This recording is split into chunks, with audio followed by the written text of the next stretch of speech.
issand nägi, et inimese kurjus maa peal oli suur ja kõik ta südame mõtlemised iga päev üksnes kurjad. Siis issand kahetses, et ta inimese oli teinud maa peale ja ta süda valutas. Ja issand ütles, ma tahan inimese, kelle ma olen loonud maa pealt kaotada nii hästi inimesed kui loomad ja roonima jääda taevalinnud, sest ma kahetsen, et ma nad olen teinud. Aga Noa leidis armu issanda silmis, see on jutustus Noa soost. Noa oli üks õige mees, täiesti vaga oma rahvapõlve seas. Noa kõndis koos Jumalaga ja Noale sündis 3 poega, Seem, Haam ja Jaafet. Aga maa oli Jumala palge ees raisku läinud ja vägivald täitis maad. Ja Jumal vaatas maad ja näe, see oli raisku läinud. Sest kõik liha maa peal oli oma eluviisides raiskunud. Jumal ütles Noale, ma olen otsustanud teha lõpu kõigele lihale, sest maa on täis nende vägivalda ja seepärast vaata, ma hävitan nemad koos maaga.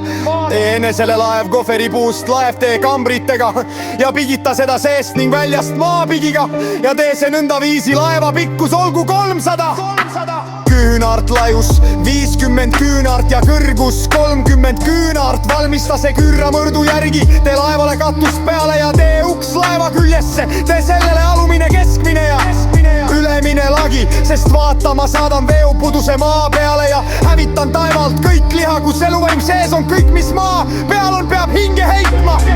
Aga sinuga ma teen lepingu ja sina pead minema laeva, sina ja su pojad, su naine ja su poegade naised sinuga. Ja sa pead viima laeva kõigist elavaist olendeist, kõigest lihast, igast liigist 2, et nad koos sinuga jääksid alama. Need olgu isane ja emane, lindudest nende liigide järgi ja loomadest nende liigide järgi, kõigist roomajaist maa peal nende liigide järgi. Kõigist peavad 2 tulema sinu juurde, et nad võiksid jääda elama.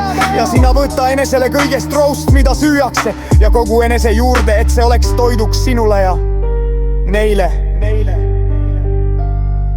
Ja Noa tegi kõik nii, nagu Jumal teda käskis.